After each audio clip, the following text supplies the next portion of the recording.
All right.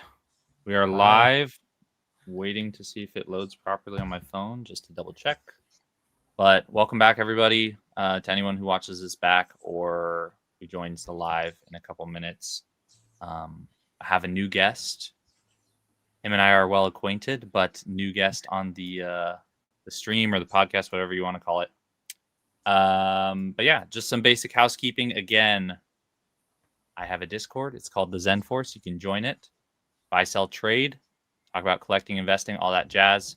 I also have started sort of a series. I haven't really been editing it much where I do live collection reviews. So if you want to get your collection reviewed or your investment portfolio reviewed, submit it to the link in my bio on Instagram. And as always, subscribe on YouTube. But yeah, let's stop talking about me. I want to talk about you, Mr. Gameboy Drew. Thank you for Hi. coming on. Hello. Thanks for having If you me. want to, yeah, of course. If you want to just quickly introduce yourself and maybe um, what you do in the hobby or how you got back into the hobby, and we'll go from there. Hi, my name's Drew. I'm from Los Angeles. I got back into the hobby in 2018, actually. I had a big Yu-Gi-Oh collection, and I heard that Pokemon cards were kind of cool looking again, like they did the rainbow rares, and so I saw a few pictures online. So I went to Frankenstein and I brought a bunch of my old Yu-Gi-Oh cards, basically sold almost all of them, and then started just buying whatever looked cool. And then I made a Pokemon Instagram because one of my friends I met there was like, "Oh, there's like a whole community online." And I was like, "Oh my God, my Hmm. friends are gonna make fun of me. Like they're gonna think I'm cringe." And they're like, "No, just make an account. Just trust me." So I made this account like on IG at least like in 2018. And yeah, it was all just about the fun and passion of it. Yeah, I kind of went through some physical pain back then. I was like in a car accident after I graduated from college. And so it was like a good way to kind of escape from that and build a new community, meet new friends, and then started to kind of resell part time. Like in 2020, when a lot of my collection kind of went up in value and things I wasn't so attached to or in love with, I started to let go of. And then I started vending here and there part time, and then the last year I've been vending like full time. So I kind of went from like collector, also player, which I kind of skipped on, and then vendor. And now I kind of do too much maybe, but I just love this shit is the best way to put it. And yeah, I'm just happy to be here in general. So Sweet. Um, and we got to acknowledge the background, which is like so sick. So do you want to explain the story too? yeah, So you have your business name as well as Lone Wolf Collectibles. Um, I guess what spawned your love for Lichen Rock and Rock Rough, because that painting is insane. yeah. So I mean, it does kind of connect to like the 2018 story. I'm kind of maybe like leaving that part out. I was watching the Sun and Moon anime, and when I saw Rockruff, I hadn't like really watched Pokemon in a minute. It had been a few years. I played like I think Pokemon X and Y, like was the most recent. This is like yeah, like 2018, maybe 2017. And the second I saw Rockruff like evolve into the dusk form, I like just fell in love with it. My last name actually means wolf. And so I've always like liked wolf-like characters. And so I was like, this is just the coolest Pokemon. And I love that his evolution line, he can kind of choose his destiny. Like he can go midnight, he can go dawn, he can go like dusk. Like I love that. And so, my OG is Mew. There's a Mew behind me too. I can maybe show that in a second. But so yeah, and then the mural was actually my friend who I met when I was working at a card shop previously, and we've become good friends. And she painted that for me, and so yeah, and then the company name, I figured like I still like am a collector and I'm a player and I just love the hobby. So I wanted the business to be a little bit separate from me, and so that there's a separation, just like I separate my personal collection entirely now from my inventory. So it kind of gives my brain a little bit of that separation. It's kind of more for me, and it can be a little confusing, I think, for some people, but that's kind of how that came to be. Yeah. That makes sense. And I think that's like a sustainable way to look at it. It's not really the same as like separating, home from work, but it's kind of similar in that sense, I guess. I'm trying to draw like a comparison to the real world where it's like people who work from home struggle because they are so close to everything they need. And so maybe with your collection, it could be the same thing where it's like, I don't want to sell these. I don't even want to post them for sale, like Yeah. on the same page, So Yeah, and also like I mean like Pokemon is very much home for me now. Like I definitely see it that way. So I mean that's a really like apt way to put it. So also I see it. Hi Maxine. I don't know if it's the Maxine I know, but I see a chatter. I probably think. I've never seen Hi. Maxine in chat. So hello, Maxine. How are you doing? So let me think for a second. So you started in 2018. What did you study while you were in school? And then you said, did you work at a card shop prior to buying Oh, it is. Sorry. Hi. buying That's and some selling? my whatnot stream. Hi Maxine. Hello. We love Maxine. So yeah, I mean, like I'll just give like a overview. I went to school. I majored in history primarily. I did other like queer theory, feminist studies, and then like I wrote a thesis. I wanted to be a professor, and then life happened. I like got into this car accident, so I ended up working in corporate for a few years. I was an executive assistant at like different various companies, mostly in entertainment, and then I moved to like an environmental engineering company. I'm basically giving you my LinkedIn profile. And then like I had this moment in corporate where like I was talking to my boss and I was just like, I love what I do for you, but I don't love the corporate world, at least the way that I am in it. And I felt Hmm. like the soul wasn't there anymore. Like so much had changed and there was layoffs and there was things that were happening that just didn't sit right in my heart. And I was like, maybe this is a good time to, I'd save some money and I was maybe this is a good time to just really like follow my dreams, which is just do something like this, hopefully for the rest of my life. And there's other things I'm interested in. I want to do more comedy. I like to think I'm funny. So like, stuff like that and just kind of giving it a shot. I'd also just turned 30.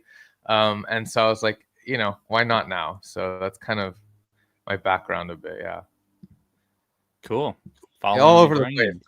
card shop was like right before I vended full time. And then I kind of just ended up taking off on my own a Did little. you Like, did you learn any like uh did you because I when I started vending with like West in them, I had no concept of the fact that people were offering like people would just walk up to your table and give you cards 70 to 80%. Like I was like, they're not gonna negotiate, they're not at least when I started, Mhm. and I don't really do it that often, but it was maybe a year and a half ago or something, July 2024. It was like midsummer. Mm. And people would go to Twin Oaks, Auburn, or whatever, and they just pull up with their cards ready to sell them at a little bit higher than an LGS. But I'm just curious, through working at like a card store, did you ever have, were you used to that sort of buying and selling transactionally for lower percentages, I guess, than transitioning into vending? You're like, oh, this is something I'm not super unfamiliar with. Sort of. I mean, I had never worked retail before, so I was kind of just like thrown to figure it out, and I ended up I think thriving in it. I did pretty well, um, and but I did kind of like struggle at first with the way in which sometimes I saw buys happening, and sometimes they felt a little bit too like taking advantage of, and Mm, so like that was the thing that I felt a little uncomfortable with. But I think once I got around to when I'm thinking about getting rid of a big lot sometimes like it's a lot of work, right? Listing every single card, right. putting it on eBay, paying for the fees. I mean, you end up pretty much getting that 70 to 80%. And so the more I learned about that sort of financial aspect of it, I think I adjusted the way I viewed reselling and selling in the Pokemon hobby. And so that was part of it, I think. And then transitioning to vending, I mean, at the shop, I think I bought similarly than I do now still when I vend. The only thing that's different is I have a lot more say and control over like what I buy and how I buy and adjusting percentages and you know what I mean. So, but yeah. So Okay. Well, we'll get into that a little bit more, just a little bit, with the vending and just how you approach business in general. Because I'm always curious how it's always a little bit different person to person how they choose to yeah. do things, how they choose to transact, and what they're actually after. So I'm just curious on your take on that. And then obviously, I want to talk a little bit about the content creation side of things too, because that really interests me because that's something I want to get better at and do more of.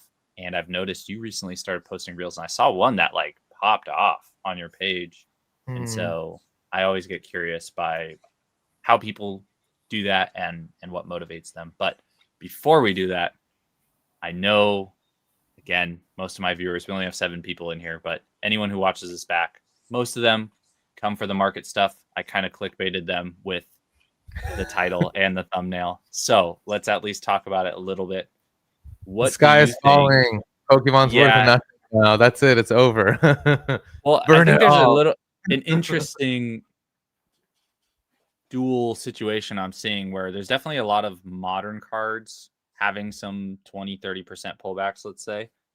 But I feel like Mhm. a lot of vintage cards I've seen still haven't really gotten that sort of red as far as the Yeah. charts go. Like there's some of them that are still setting new all-time highs or selling for really drastically high prices, where I feel like in 2021 it felt like everything started to come down all at once. Mhm. And I guess Mhm. I just want to get your pulse on how are things right now for you, because to me it doesn't feel that bad, but there are some cards where obviously I could feel someone's pain if they bought Bubble Mew at $650 and now it's back down to $500 and they're like, what do I Mhm. do in this situation? But how do you feel about it all right now? It looks like this must be Okay. from your stream as well, Alexandra. Oh, hi, Alex. Yeah. So I think that like, how do I say this without like, okay, I think that Say it. like, if it's your personal collection, who cares what it's worth? Because if you really love it, it doesn't matter if it goes up or down. However, I do think like it can be very helpful to be in tune with the market,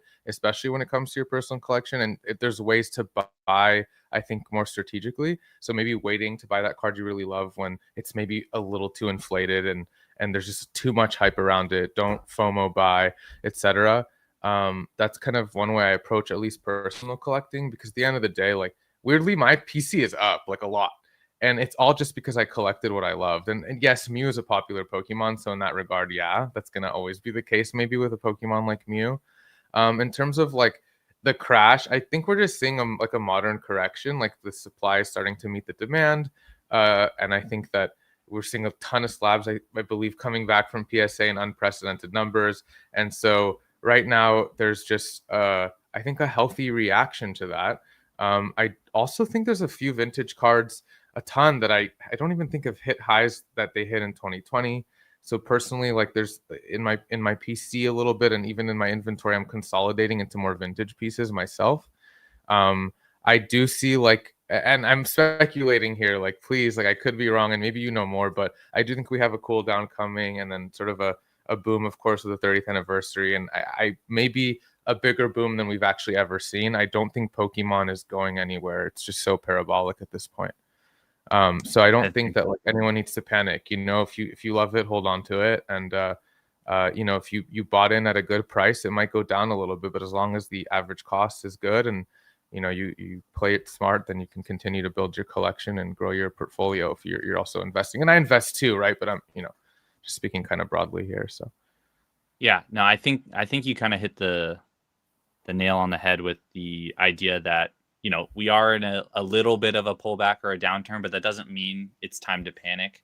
mhm. And honestly, like if you look at the stock market again, it's down tremendous. I mean, it's Yeah, up for the year, but there's a lot of political thing. I'm not going to get into that, but I'm just yeah, saying there are reasons why we could be experiencing this across the board. But I know Pokemon operates a little bit independent of that sometimes. mm. Um, but it's not anything to get freaked out about. Bubble Mew at one point was $80. When it's Yeah. gone up 5 or 6x, you can't just keep expecting things to go up into the right forever. I mean, there Hmm. are lots of cards, Sword and Shield alt arts, that are still like near or at their all-time highs. Umbreon VMAX is still $2,100 raw card. It's up like Yeah. double or 50% on the year or whatever. So I don't think Mhm. people have too much to complain about in that regard. I do want to get your pulse then. You kind of mentioned it, the 30th anniversary next year.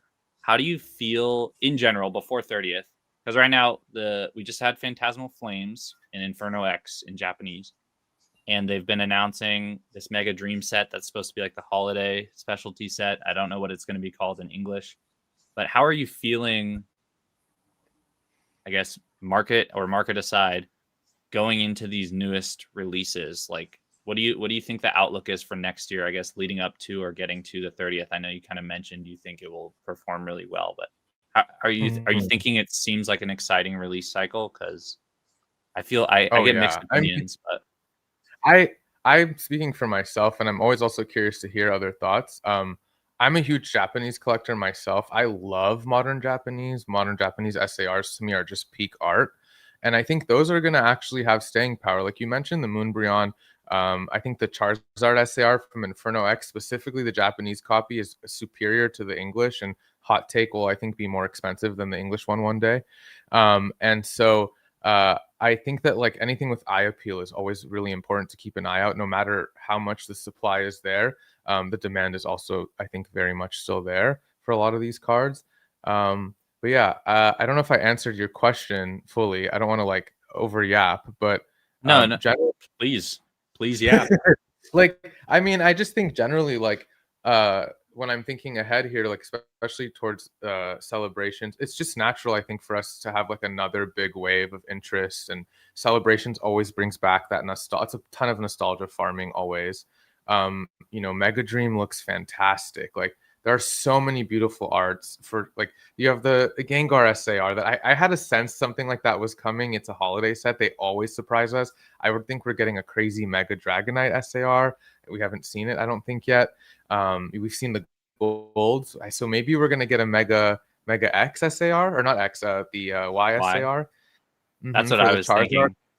You Because know, so I was reading the text on that gold card and it said mhm. Explosion Y. We have Inferno X, Explosion Y. I was like, this could be something I'm big. 99.9% sure. I think the only barrier, I think I'm speaking as a seller and a collector here too, and even as a player, because it's been really hard to get cards for my deck sometimes, is, you know, like I think there's like I still don't even know how to put this into words, but I think there's just like a problem without getting too political. Like the tariffs are so tough. Like for me to import inventory now, which I do a lot, right, from Japan, the tariffs are like 18.5% on. I think they've Right. gone down a little bit, but you slap that on top of fees when you sell on like live selling platforms or eBay, whatever. And it's becoming a little bit tough. And I've had to get really creative on how I like, continue to bring in an income now that I essentially do this full time, Right. and not have to overcharge or get into any sort of those like, more toxic seller behaviors that we sometimes see. And so like that's kind of been my biggest fear is, with all the excitement, are we going to all be able to enjoy it, or is it going to just be more chaos and not so fun? Hopefully it's going to be not bad, and maybe somewhere in the middle, hopefully. I will say, now that I'm thinking about it, like they are printing a lot of these collection boxes, whatever it is, products in the Mhm. store. They're still getting scalped in mass, but I do feel like they're hitting a stride where they're getting a decent amount of product out there. I do think they need to fix this whole like botting issue and like things selling out instantly in that regard. But Yeah. it does feel like the leading into celebrations, the amount of people, it will bring more people in the hobby, but it feels like the hobby is still very much popular right now to where Mhm. some of that might be not priced in is not the right word, but I'm just saying like might already be factored into like the amount of demand we're seeing, I guess. Like, yes, there could be a bit more demand going into 30th or whatever, but I think if they keep printing the way they're printing, things could. It's not even like cool off the market in like a bad way. It's like get it back to a level where they're able to keep in line with how much they need to print for players, collectors, investors, all that stuff. Because no one was complaining about, I wasn't even calling myself an investor a year or two ago, but I was buying like a case or two of Scarlet and Violet. No one was complaining about it when I would buy it on Facebook Yeah. Marketplace for $500 or whatever. But now that I have it and it's $1,500, they think it's a problem. But anyways, Well, I wait, on that digress. note, I do want to talk about that because I just saw Opossum Bud's video on this, and they were talking about Christie Snorlax tax, and I just want to talk about the difference, in my opinion, between investing and scalping. I think like if you go and camp out at a Target or a Walmart and you ransack the shop, that's obviously scalping. But if I go buy Lost Origin on the PC website, that's just readily available that no one's touching a year ago, and then a year later it's worth more and I decide to sell some to maybe cover some of my costs or whatever. I don't think there's anything wrong with that at all. In fact, I encourage it because it can really help grow your collection, and I think it's actually a pretty healthy way to engage with the hobby.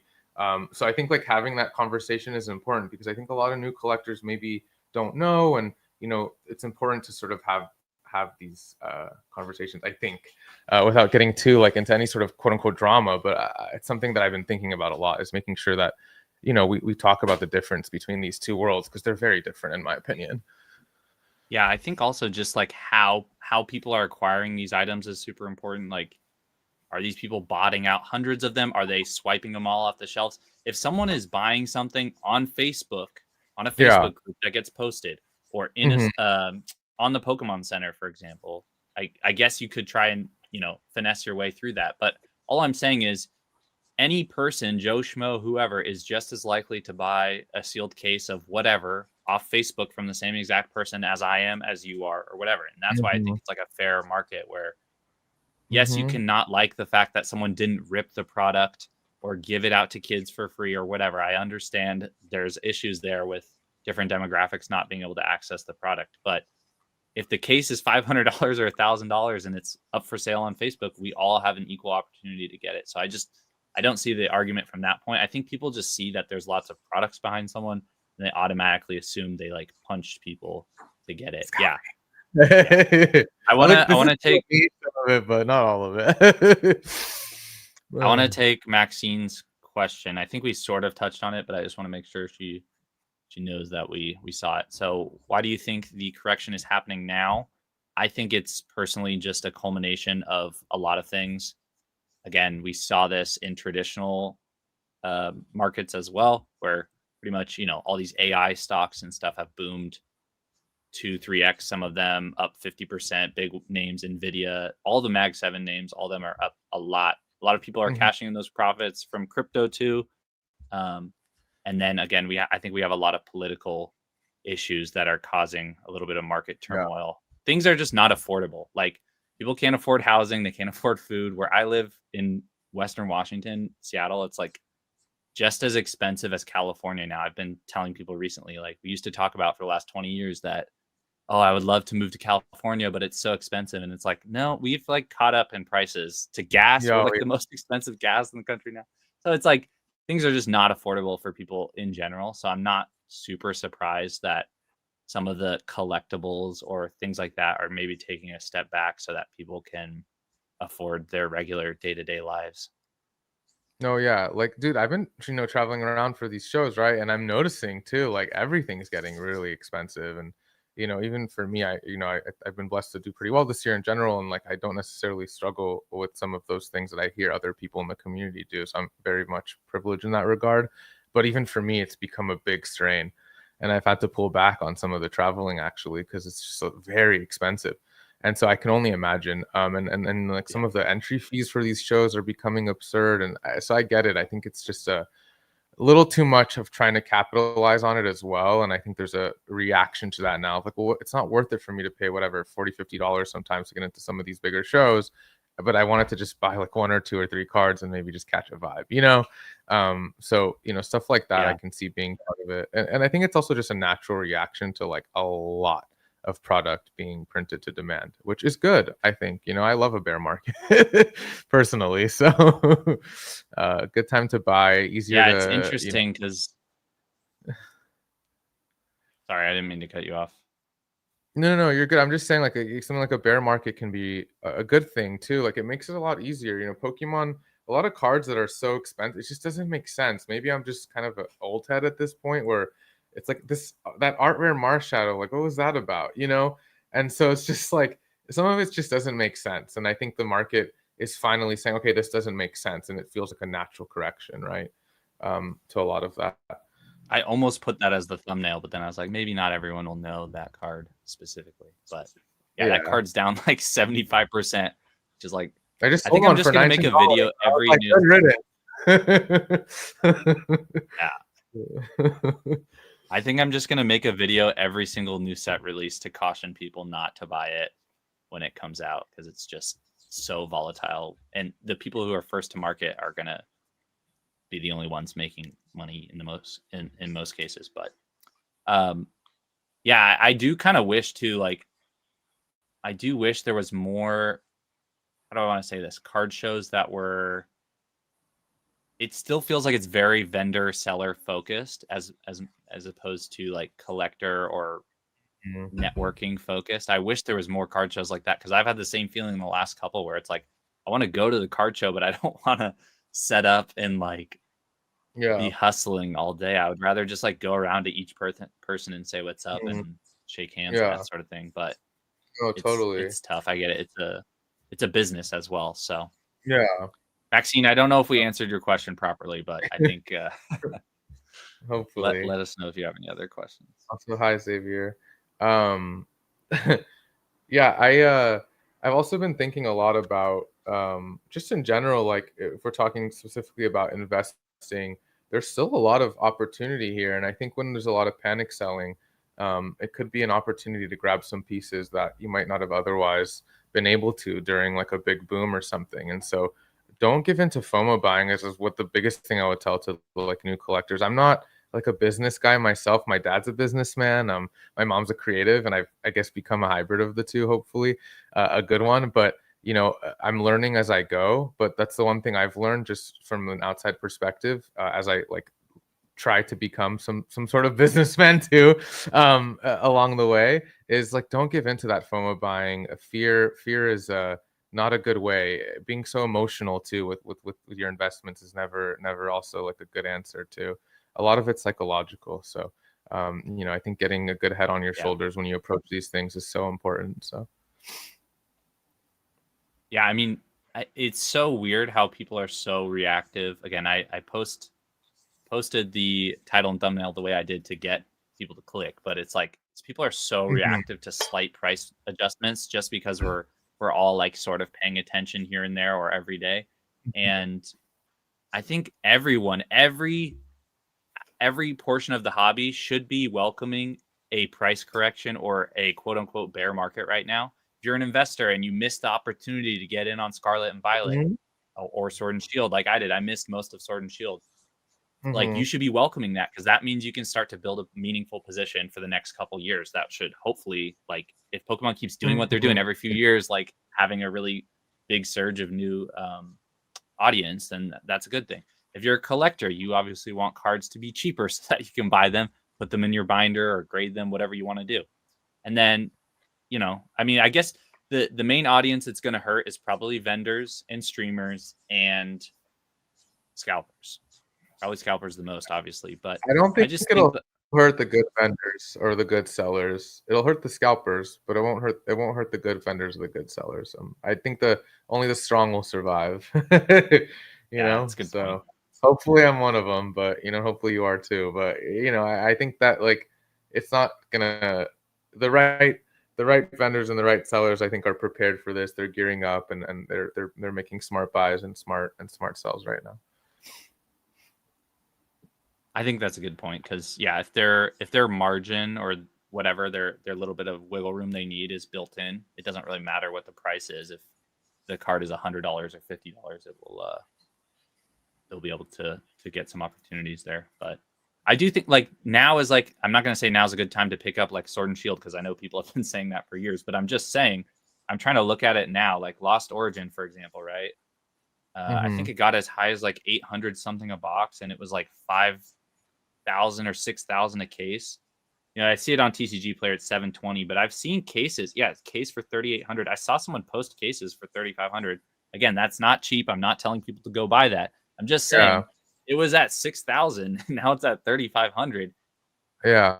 There are opportunities out there for cards or sets that you may want. It might not be right at this instant, but just pay attention and be a little bit more optimistic about things. You might get a good entry on things. So, I mean, if I like could afford that or wanted, I would buy more Lost Origin at this price. I think like I bought my first case at $900, right? Like whatever it was on the PC website a year ago. So like a year and a half ago, something like that. So I think that like if you can, and it's not, as long as you don't go into debt for this, right? Like I think that's the main thing. Like I don't think it's a bad entry point per se.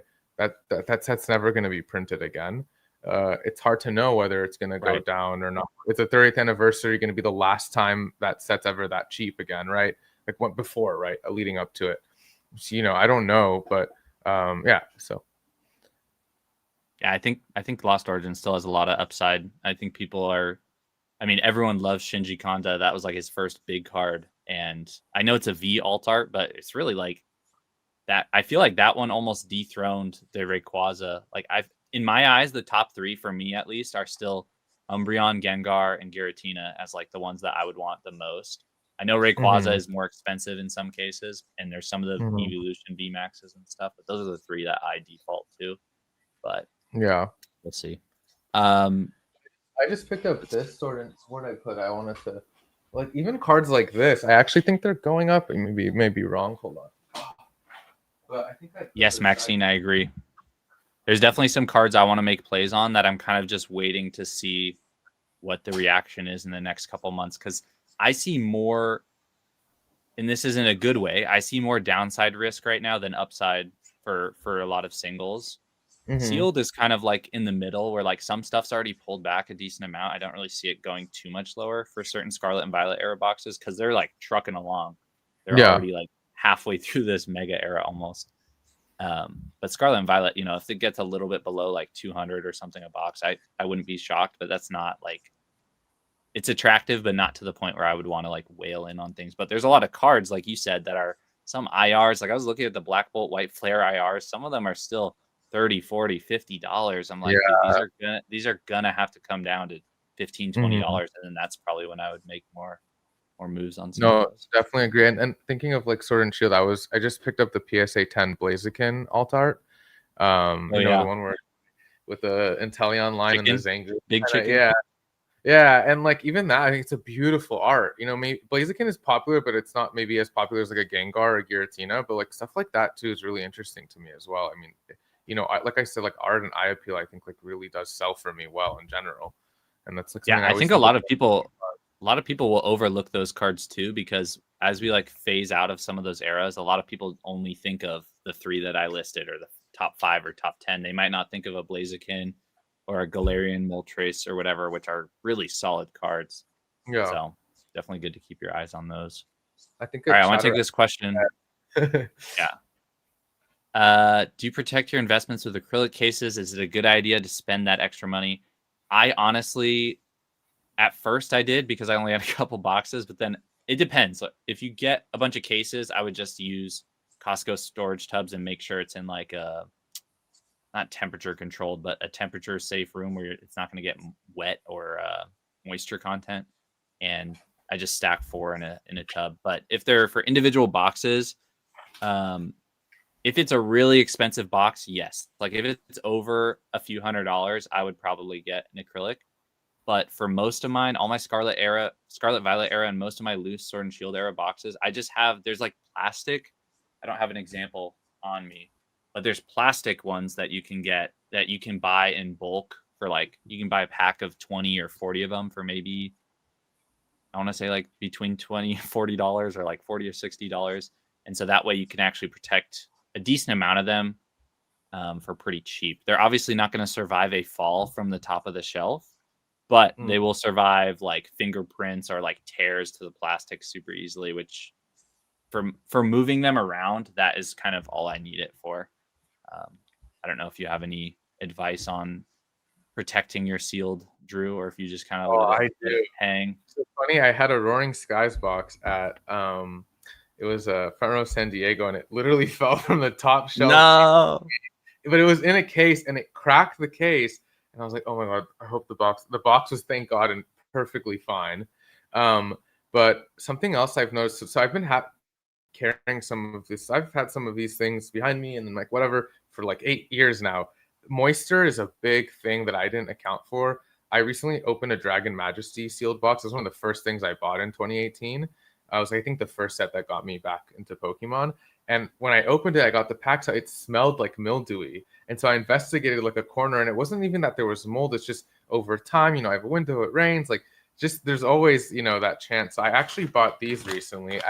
I was watching all these TikToks. They're these like silica gel packs. These are just like safe that gets into them. And I have them kind of everywhere now to just be safe with that. In terms of the acrylic cases, I do think it's worth it. Don't pay like $20 each. You can get them in bulk. And if you need help, I'm sure you know people and I can help too. I would ideally like to. I haven't done it yet, but I think it's actually probably the safer way to go. Unless, of course, you have a case and But even then, when you stack Pokemon boxes, it can very easily dent. And you know how people are. If there's one tear, I'm like that too. I'm like, I don't want it, you know? So Yeah. No, I definitely need to get the silica gel packs because I need to just toss 2 or 3 into the Costco tubs that I have because I think long term there's a risk for send sure. you a link. For sure there is. Like I didn't realize that there was. And I think no matter, you know, I think it's important to just be extra cautious because that can really over time, I think, be something that maybe people don't always think about. So yeah, that would be a sad way for it to get damaged or whatever. It's like yeah, you took perfect care of it and it still got yeah. messed up. Yeah, so the box I Vaccine opened, says they use luckily I those saved too. the boxes, you know, so like, but you don't want to have to open something, and if you have that concern, you know, that there might be something like that. Yeah. Okay. Let's keep going here. Unless, of course, feel free to stop me if you have any comments or questions, or if there's someone else that says something. But are there any? So I guess when was the last time you vended? Like, what's your? I know you said you kind of slowed it down, but how important or how big of your day-to-day is vending still, or are you able to transition a decent amount of stuff online now? I would say, like, I mean, I just vended recently. We were in Vegas, and then I'm gonna be in Pasadena now this weekend, front row Pasadena. Um, I think that I slowed down with the shows just because the shows themselves slowed down. Like the crowds were still pretty big, but there's just a lot of vendors. Right. Um, Still good, and I think that like I still made good use of them, but it felt like a good time to put more energy into streaming and into building like an online presence because now I feel like I like don't even have to go to Facebook Marketplace. I can just post an Instagram story and kind of get pretty much almost everything I'm looking for half the time. And so, you know, that's really nice too to use that as an avenue. Selling on stories is always great. You don't have to worry about fees. But yeah, you know, it's finding a balance for me too. Is also like I kind of was burning myself out. um, I like was doing too much all by myself, and I've started to get more help and like kind of build a little team, quote unquote. You know, like as cringe as that sounds, and you know, like get support from folks around me, and sometimes it's friends and family, and you know, like even with content now, I have an editor. Like you know, like I'm trying to take it more seriously, and I think like that's probably been really helpful for me actually. You know, in like being able to readjust and uh, you know, deal with some of the stressors of like vending every weekend and streaming and you know, it can be a lot, you know. So Yeah, I'm definitely thinking that I don't know if I would hire like a full-time editor, but definitely someone to maybe do some thumbnails or short form edits here and there because I'm definitely going to see myself burning out long yeah, term. Or if I ever want to scale it and like do more videos a week, because there's some people that are doing multiple, like it's crazy. I don't know how they stay on task with their like day-to-day stuff, but just did the math and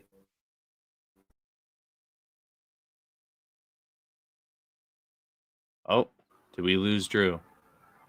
Hello, hello, happened here. Hi, hi, hello. It just can got you choppy for a second. am I, Uh-oh. No. Drewski. I can sort of hear you. are we Wait. back? Yeah, we're back. We're back. I'm just gonna do a quick little reset. There you go. Is that Check your better? task manager. See if anything is like hogging your computer No, nothing. I mean, performance. it's an older PC. I need to get a new one soon. Yeah, I have to upgrade mine too because I Um, can't run Windows 11 even on this thing. But before I forget, Zach, so actually I was doing the math. So, you know, I pay my editor $50 per short clip, specifically the vendor POVs, because those can take a lot more time and he's rummaging through Right. a lot of footage. Shout out Matt, by the way. We met through Whatnot actually, and our local card shop. A long story. So on TikTok, I monetize now. Once I think you get a certain threshold, and if you have minutes over a video, I think you have to have 10K followers, and then if your video's over a minute, you can get paid per view, and after 1,000 views you start to accumulate. All the amount I've paid him I've made from social media, so I've gotten free editing essentially. That I is cross awesome. post too, so Instagram doesn't pay me yet. I think they pay if you're like you have to be like really big, but Meta pays. So I cross post to Facebook, and without even noticing, you build some people on Facebook, and now I have a little community on Facebook. It's kind of different. The crowd's a little different, a little more trolly sometimes, but still, like I'm getting money from that too. So it's actually helping to offset that cost. So I think like it can be an investment at first, but like I think maybe I've paid a little bit, very slightly over what I've gotten back from using something like that. So I don't know. I mean, I think something to think about too is thinking of that as an investment. There you go.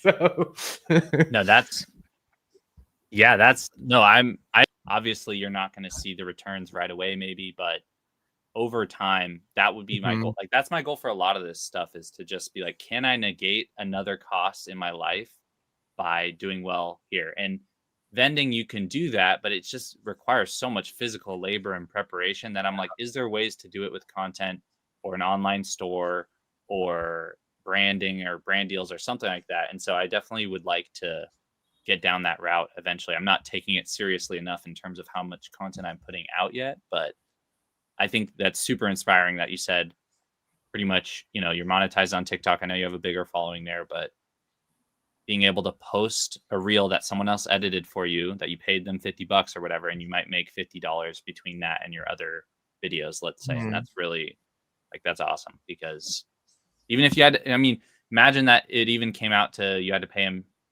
you made $40 or whatever, and you only ended up paying $10 for a $50 video. Like it's still super, super dope. So yeah. And for me too, like there's a world where like, if God willing, these things go well for me, and you please keep doing what you're doing. You're fantastic.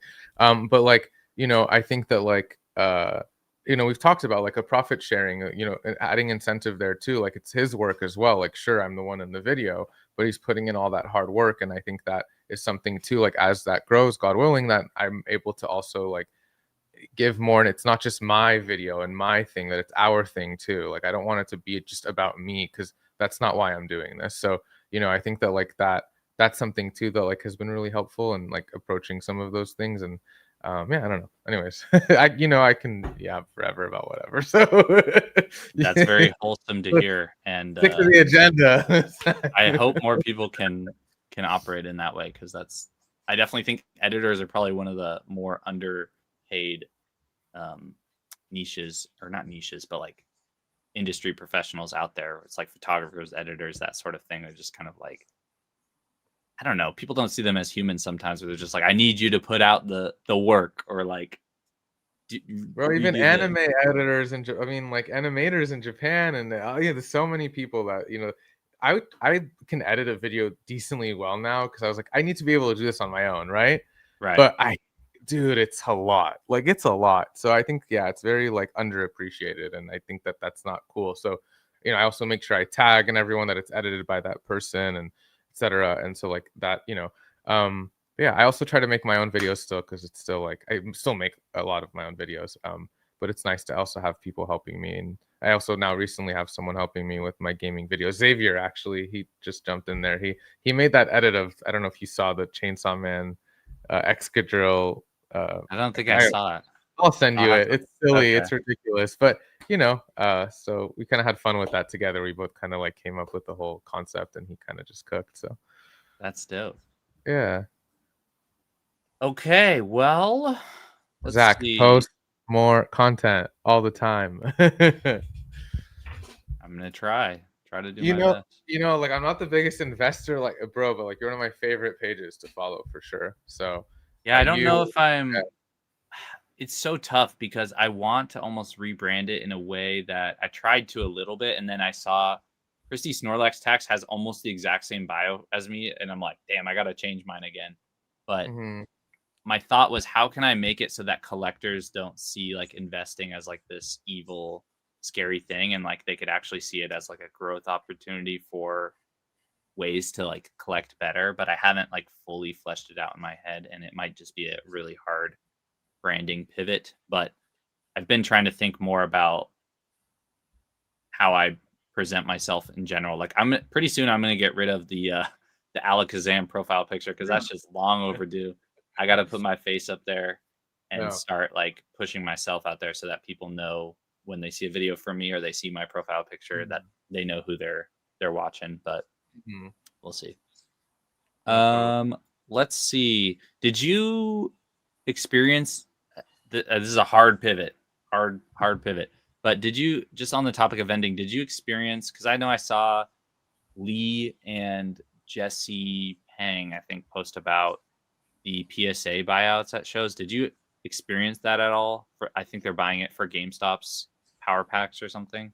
Can I be honest? I'm like not too privy to all. I've read about it, but I don't feel well informed enough to talk about it. So maybe give me a primer. Okay, I'll explain it. So essentially, my understanding of it is GameStop a couple months ago, they announced with PSA they're going to be doing these online mystery packs or whatever, essentially. Same thing as Courtyard, where you have like a little vending machine, you have different tiers, you know, bronze, gold, or bronze, silver, gold, platinum, diamond, whatever the tiers are. Yeah. And I feel like all mystery products be making these companies so much money that now, or made streamers a lot of money for a long time. And now like these companies, I think, are starting to do it, but they partnered with PSA to do it. And my understanding is that several weeks ago, people literally observed in person at card shows, PSA, like, I don't know if it was their reps. If someone in the chat knows more than me, I should just ask Lee again. Specifically, I messaged her about it, but they were buying PSA slabs at, I think they said 90 or 95%. Like, it was like an unbeatable price to where there was this big market reaction for like a week where I saw a bunch of reels where people are like, now vendors are going to get crushed. PSA is buying like so much stronger, blah, blah, blah. I was like, well, there's probably some merit to that, but I just didn't know if anyone had actually seen the effects of it. And I feel like probably not, but I do see this as a green flag in the sense that like PSA probably wants their cards off the market in terms of like just not this constant flush of supply. And so I think putting them in those graded packs or whatever that GameStop does probably benefits both parties. I saw a dude degen ripping the $1,000 packs, and he pulled a PSA 10 Suicune Gold Star. That's insane. It's insane, but I was like, "Oh God, I can see where this is going." Like, I can't judge because I'm a big degen, like Japanese box ripper. I'm sure you know this already about me, but yeah, like it seems crazy, but it sounds fun. I guess I don't know. Maybe nothing I would dabble in at this point. But do you think that's? Do you see that as a risk at all to like vendors who buy? I guess the argument was, oh, vendors need to up the percentage that they're buying at because PSA is buying at 95, and I'm like, or GameStop, and I'm like, I don't know if I agree with that. I mean, if PSA came to offer for all of it, I don't really understand the problem here. Repeat the last 10 seconds because it lagged for a second. If PSA came to my table and offered 95% on my inventory, they could have it all. You know, right. I think well said. And I think like, I still made good money last weekend and people got good deals and I still bought at healthy percentages. Sometimes 90, depends on the slab. Sometimes less depending on the singles too. Tend to pay less for singles. Like I deal a lot in like a $1 to like $50 singles specifically for stream, and I buy at like large volumes. It's the only way I feel like I can do it for me personally, like a little more ethically and more sustainably, and keeping like the value fair and still making a good profit margin. But yeah, I don't know. I honestly don't know how I feel about this yet because I feel like it hasn't played out enough for me to really have a reaction. I just circle back to like, I think confident and vendors who are open to learning and to adjust. You just have to be able to adjust. Like we can't control what these bigger companies are going to do or not do. All we can do is adapt and react accordingly. And I think just being resilient and making sure you're someone who's able to handle that kind of change and pivot when you need to, you'll be fine. But yeah, it's an adjustment. I mean, it's something I've thought about too. I've definitely noticed people demanding higher percentages. Yes. But if it's not right, then you don't take the deal. But there's no better feeling than someone being stubborn and you're just saying, okay, I'm fine, passing. It's all right, I'll live. Well, I mean, like I've tried to also reapproach that. Like, when a deal doesn't go through, I make sure it's clear. Like, just because this doesn't work out doesn't mean this is a bad interaction, right? And I maybe that's something I want to post more now that we're talking about it. Is like I have some really cool interactions where the deal didn't work out, but we had an interesting conversation, and we just didn't work out. I think a good deal and a good trade should feel good on both sides at the end of the day. And if it doesn't feel good, it doesn't mean that the person or the interaction was inherently bad, right? So that's another way I try to approach it, because then that person maybe is a future customer. It's happened to me where that person circled back and ended up making a deal. So Yeah, I've actually that reminded me of a couple people I've had that have like messaged me either on Instagram or approached me at other card shows mhm. locally that we haven't come to a deal several times, but he's always like, "You're the first person I want to like run this by, just in Uh-huh. case we can like figure something out." Because I've been trying to get this Evolving Skies box off of him forever, and it just like never worked out. I was like Yeah. trying to do a Fusion Strike box plus 1,000 cash or something at the time, and it was just like Mhm. not working. But anyways, he reaches out to me, and he's like really like gratuitous. Is that the right word? He's like Yeah. very grateful, like afterwards, where he's like, I, super thank. It was a really strong offer. I ended up either just decided to hold it or sell to someone else, but it was yeah, a Mhm. good interaction, even if the deal doesn't go through. I think that's a good way to think about it. It's not just because something doesn't go through doesn't mean you need to be like spiteful or like upset with somebody. Yeah. It's there's gonna be 1,000 more people that walk up to you. Yeah, I mean, I just think there's too many people in this hobby that like forget that like you also want to build staying power. Like the people that are just here to make a quick buck are not going to survive, because people eventually will not want to shop with you if you take advantage, or or treat them poorly. I try to treat everyone who comes to my table with the same. I don't care if you spend $1 or a few grand. You know what I mean? Like, to me, it's all the same. You're a person, you're a customer. I'm going to treat you the same. And I think like that is what is going to separate good vendors from, and again, I'm not saying I'm a good vendor, I'm just saying I think that's what would separate good vendors from maybe bad, and it's not so black and white. And I think there's also a lot of new vendors that are very much eager and have also reached out to me, and I've been like, I'm going to send you to an even better vendor, because I don't know the answer to that question, who are eager to learn and really situate themselves in a way that feels good for them and for the community and whatever. And so, you know yeah, I don't know, anyways. That was a beautiful rant. Thank you. I try.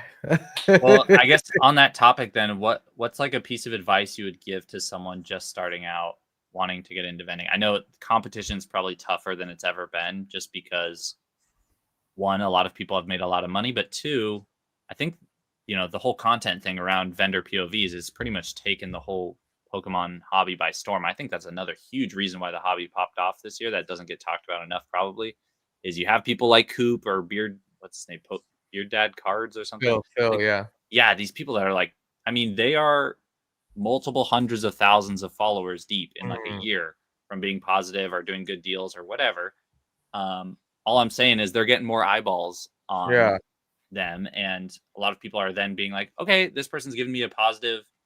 There's nothing better than seeing people who have watched those sorts of creators, and then they go Mhm, to a show for the first time and they meet them and they film this interaction and they're like, yeah, you're yeah. the whole reason why I got into this. Or it's just that's part of the reason why we're getting a lot more people who are wanting to buy or be interested in vending and that sort of stuff. But anyways, I am curious for people like that who are wanting to get involved or just start out. Let's say they have a few $100. What's Just a few one hundred? That's just a table. yeah, okay. I wrote Bro. down $500 to $1,000 or to $2,000 outside of the table cost, let's say, because everything's so Uh, expensive. First of all, shout out Phil. I met Phil for the first time at Card Party Tampa recently. He is a good friend of one of my best friends, both in the hobby and in general, Lucky Breaks TCG Danny. At the time, I don't even know, maybe he had 10, 20, whatever, a certain amount of followers. And I just remember the camera was off. And she introduced me to him because they're best friends too. And he was so sweet. He was so genuine. And that's another thing too. Like, if you want to get into vending before the money, have a good attitude about it. You don't need to walk in and give away a bunch of things for, like, that's not necessarily how Phil got, like, Phil didn't start necessarily like just giving a bunch of things away per se, but he's always been kind. He's always led with his heart. And I think that, like, if you do that, that's number one, is make sure you're doing it for the right reasons. If you're only vending to make money, don't. I'm going to be honest, it's not the right thing. I think that you have to be intrinsically motivated. I think that, like, yes, we live in a capitalist society, and, like, I think it's important to think about all those things, and I'll get to those things. But I also believe that humans are intrinsically motivated, and if you don't love what you're doing, or at least feel some sort of passion towards it, which also has its downfalls, because you can end up hating what you love if you do what you love for long enough for work. So again, like, this is a nuanced conversation, but I think it's important to have some heart in there. That's number one. Number two, don't quit your job. Like, I saved money from my corporate job and I slowly eased my way into vending. And I think, like, try your local shows. Like, I live right next to like a really good show. I think it's called LA Card Fest, and like now they're doing like monthly shows now, and it's like literally 20 minutes from my house. And it's like, wait, I can just go to more of those. I don't need to necessarily always travel across the country, right? And it's a little bit cheaper. I don't have to pay for a plane. I can bring more product. Like, I think just like starting where you can, and not necessarily looking online and being like, I need to be just like Bearded Dad. I need to be just like that. Like, no, that doesn't happen overnight, right? And I think some people, even though you might say out loud, oh yeah, of course, that's not my intention, like, there's this insecurity. I think just like getting rid of that fear and just diving in, if it makes you nervous, it's worth it, right? Like, just give it a try, and going in with a good attitude. I think that's kind of a good place to start. Capital wise, I don't know. I mean, it's tough. Like, I had to sell a lot of my personal collection to get started. It hurt my heart. I bought ponchos. I love the poncho arts for like $50 a piece. I had the whole set when they first, in 2018. They came out in 2016, and then when they just first started to pop off in 2020, I was like, oh my God, the Mario's $200 raw, and now, of course, like, it's insane. And so I think that, like, making sure that you just prepare yourself in terms of like finances, and don't just throw it all in one basket, and be careful. And even when you're vending, buy things that also you have a desire towards, or that have eye appeal, or that have like, that's going to be your brand, right? Like, I've accidentally somehow become the guy that sometimes has a card that someone's looking for that no one else has at a lot of these shows. And I've kind of started to carry more niche cards, and now I sell niche cards way better. So I can go to a vendor who's having trouble selling a niche card, buy it for a lower percentage, and sell it for market on my table the same day pretty often now. So I think not being afraid to experiment too, and try new things, Yeah. But don't go all in to begin with. That's my only, unless you have the money, I mean, go for it. But yeah, I don't know. Most of us do not, or I feel like most people do not. But yeah, I think that's. I didn't. Advice. I saved.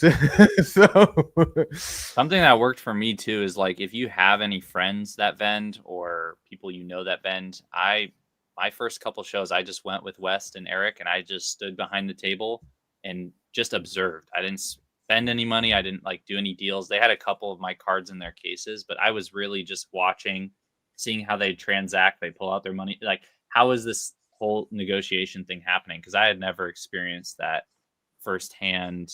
It is I mean, it's like you're working like a fireworks stand, kind of, where like people are just coming and going, and you're trying to keep track of multiple people. I would also say track. This is me. I'm super anal about tracking everything. Mm-hmm. So I will literally like tell people, can you hold on just a second, as I'm writing down like the deal that I just did in my notes app, because I'm just so OCD about it. But it helped me get an understanding of what I was actually burning and churning. How much was I buying? How much was I selling? How much was I trading? I was trying to get that number in my head so that I could get used to the amount of cash I need to bring, how much I was transacting, when to stop myself from buying things. Like, don't just spend all the money sometimes. Or like, I need to sell more things before I'm allowing myself to buy others. Yeah.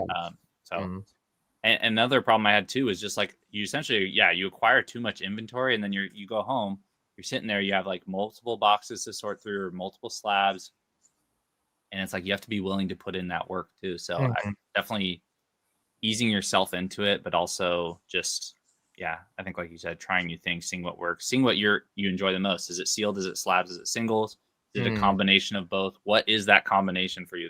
There is a perfect formula, I think, for each person, where it's like, I would do one case of slabs, one case of singles, a binder or two, and maybe some sealed behind me. I didn't start with the sealed behind me either, because I was so stingy about letting go of any of my sealed, and that was before. But there's some people there that only have sealed, whether it's scalped or they just get a good deal from distro or whatever. It's funny when you see people that deal in sports or Magic or whatever, but they have a bunch of Pokemon sealed because they clearly have like distro. Yeah. So, that's always fun. No, your first point I think was really important. Of just like being there to learn and watch and observe is a really good idea. I did a little bit of that myself. West, again, shout out West too. We both love West, but Go. I think one of my favorite people in the hobby and such a good person. But yeah, he's taught me so much, man. And I think like not being afraid to ask those questions and to reach out to some of these people. A lot of people we're supposed to help each other. We enjoy it. I think it's nice too. I love getting a question where I'm like, I know this answer, I can help you. And so like, don't be afraid to reach out to vendors and yeah, all your points, totally agree. And another one where you said like you're stopping yourself from buying. How people say, oh, I'm always buying. I'm not always buying. I think it's important to be strategic. And then the tracking stuff, I need to do better. Thanks for the reminder. I have most of it tracked. Collector has actually been my favorite app to track, to just get an overview. It doesn't necessarily have everything, and it's missing some of the niche things, and I have a lot of niche things, so that's been a little bit tough. But I think definitely getting organized too is so important. If you start early, because I did not, and I regret it. So like, don't make my mistake. I had to like doing my taxes this year was a struggle. Like it took me like 3 months because I was not organized, and so I had to go back and everything is all good and kosher now, but like it was like, okay, now I need to get organized because this is actually serious. So taking it serious from the beginning. I could spend hours talking about the nightmare that is like feeling like you're not tracking things well enough for taxes. But and then vendors, please pay your taxes. Like yeah. Dude, every year I see like a few posts of like people getting these big tax bills, and I'm like, dude, I would advise reporting everything you do. Everything. Just be cash, kosher.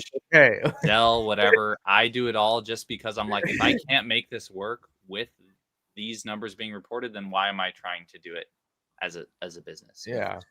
So get an accountant too if it starts to become a more serious thing, and make sure you take that seriously, and don't break those rules. It's something that'll come to bite you. It was for me, that was never the case. It was more I wasn't organized, I wasn't ready, and that taught me that lesson that you're now telling us, right, is to make sure we track our things better. Yeah, there are multiple ways to do it too. Like, I don't think I'm doing it the best way, where it's like I'm trying to track it real time, how much I'm buying, selling, trading, that sort of thing. What you can do is, like Drew said, have your inventory listed in a spreadsheet or collector or whatever beforehand. Go do your day, your transactions, and then see what you came back with. Like, if I had 20 slabs, these are the 20 slabs. How many of those do I have remaining? That means I sold however many. So you can figure it out. It's definitely not easy, and you kind of just have to figure. Again, it's really just about figuring out your workload that like works for you. Like, don't buy thousands of cards if you can't parse through them, or you get too lazy to figure stuff out. So I mean, yes, I also sometimes feel like, like sometimes I'll buy big lots for whatnot, streams or whatever, and I'm just like, I know my margins on this, and I know what I can, I can $1 or $2 start these, and overall it'll balance out, and it's easy for me to just compare what I paid for the lot versus what I ended up taking but home. I'm just saying, if you're gonna do that, then this person, whoever we're talking about, this theoretical person, they've got to be willing to now go on stream, start selling singles. So I'm just saying there is work involved at any step in the process. I guess my only point of disagreement is don't be scared to start. Like, yes, like, okay, like I like now keep a track like all my cash transactions. It's stupid and really silly. When my notebook's cuter, I'm more likely to use it. So I don't know. The little tip from me. I know it's super silly, but I have a cute little notebook, and now I'm able to just keep track that way too. But also just don't be scared to start. You might forget to track a couple of things. You might have to go back, but don't let all of that scare you from sometimes just diving in too, is my only kind of pushback on that, I think. Yeah. You got to do your best to track it. Like, yeah, there will be mistakes or like a few things missed, but if you're getting like the vast majority of everything and not intentionally trying to avoid things, then I think you'll be in good standing. Yeah. How do you? I'm curious, because we've talked about you buy lots every once in a while. How do you actually determine? Because that's how I did it too. Mostly was I would buy lots where I would see certain cards where I'm like, okay, I can parse through these, grade these ones, or I can make most of the profit or the cost back with these, and then I can kind of free roll the rest of them. How do you approach buying collections or discounted lots in terms of, is it certain types of cards you're looking for?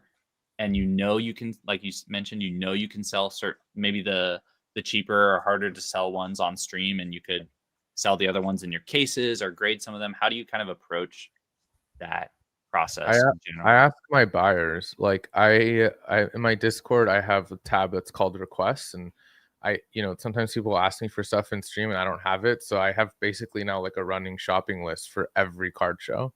It's gotten to the point where it's like too many cards, and I have to like, hopefully they find it or if I find it, I'm like, hey, just buy from this person, he's great, whatever, she's great, and so, but yeah, like that's how I start now. I'm obviously when I first started out, so maybe I need to backtrack, sorry.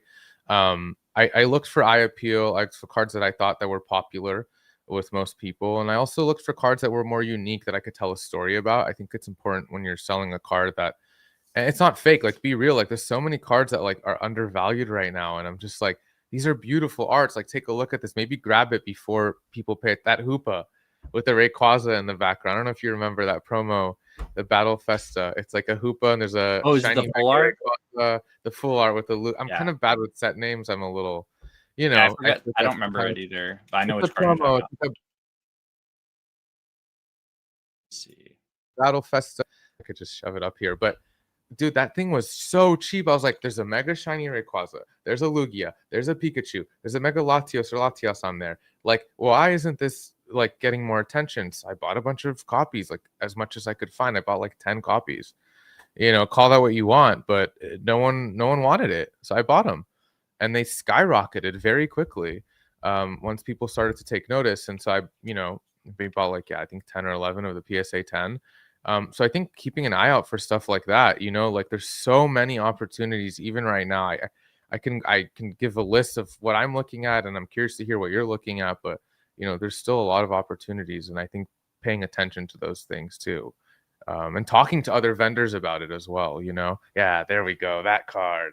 Dude, I Yes. don't know why I never really paid attention to the background of this card either. You got to pull up the whole art. It's just like, it's so How do iconic. I can't find like a good like full screen of it.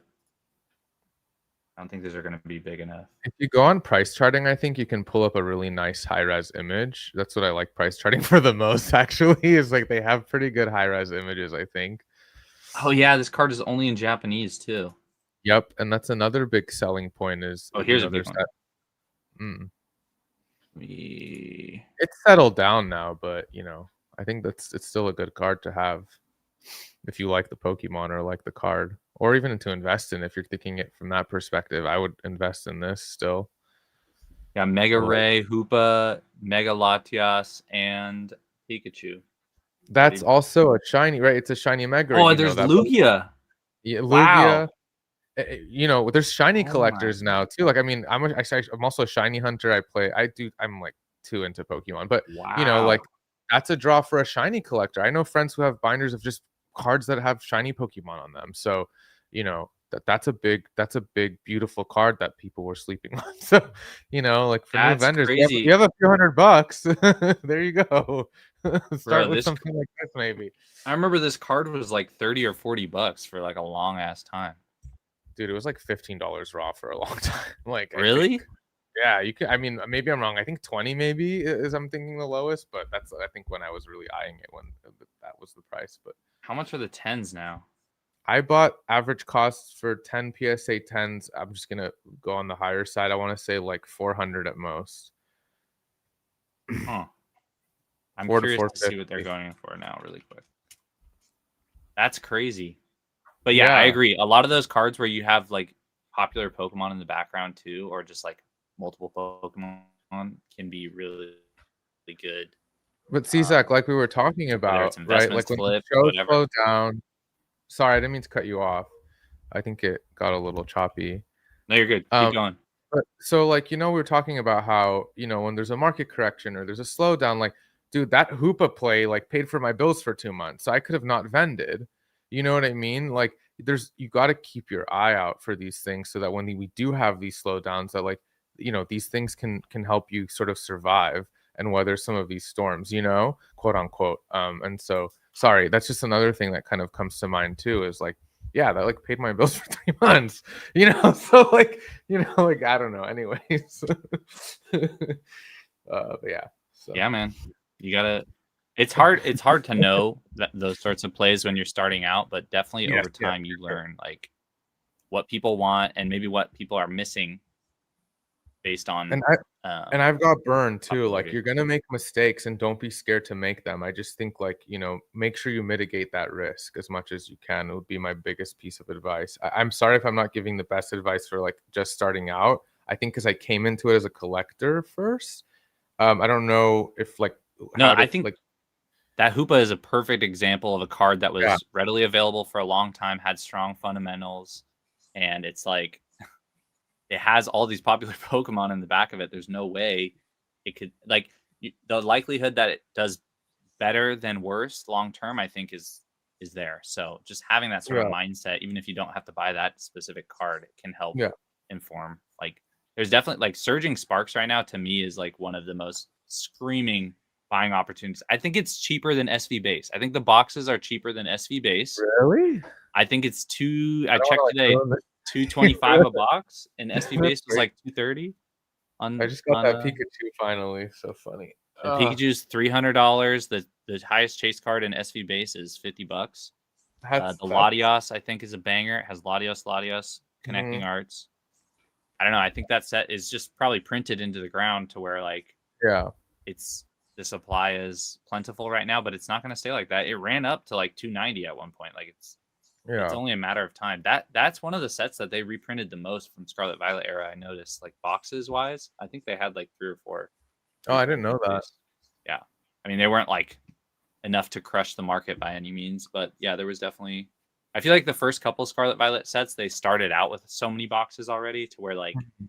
they had smaller scale reprints, but there's definitely a few sets. I still am a huge fan of Temporal. I'm not as big of a fan of it at 270 right now, but um, there's definitely a couple sets that I'm looking at theoretically. I do think probably I'm leaning more towards Sword and Shield right now though, or if Scarlet and Violet keeps coming down a bit more, buying into that because there's definitely some like Paldea Evolved. I think is down. I mean, it's so expensive still, but I think it's down to like Mhm.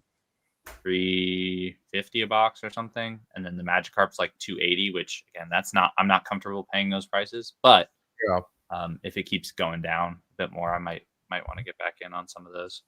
I have a question for you, Zach. What do you think about buying like because I've been doing some of it, but I'm curious what you think of like some of the Japanese boxes because those have been quickly going up, like Japanese 151, Japanese Terrestrial, like they get really cheap sometimes. Like Mega Symphonia and Brave, I think are like 40, 50 a box right now.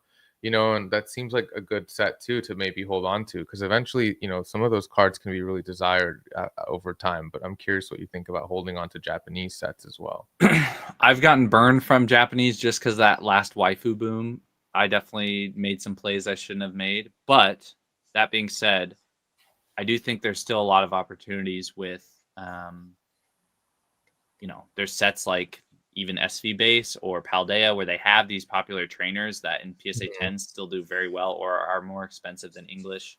Not saying you Mhm. need to target sets based on trainers or anything, but yeah, Yeah. there becomes a certain point where the Japanese box is so much cheaper than Yeah. English that it makes sense. And if you have other ways to sell products, streams, online store, most new online stores sell Japanese product. Why? Because it's easiest for them to get access to, like larger quantities.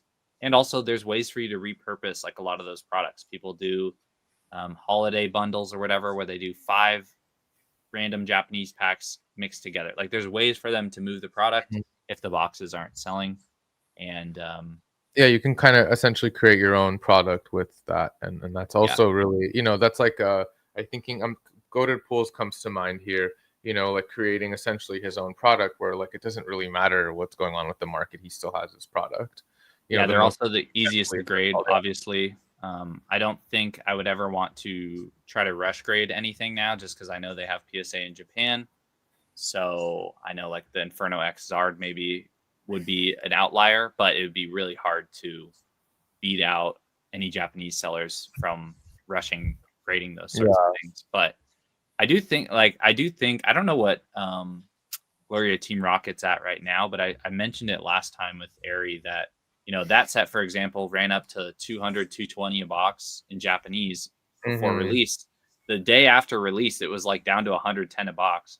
I'm still not really a buyer at 110 a box, but if that box hits like 60, 70 bucks, you best believe I'm like eyes If I on open another tab, Zach, would I like stop this? Like, would the stream stop that. No, or no, no? no.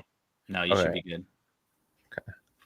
Oh, go ahead. I'm just curious. Look something up really quick. No, there's not like specific Japanese boxes that I'm looking at, but there are probably certain eras or certain boxes. It was interesting when I first got back into the hobby.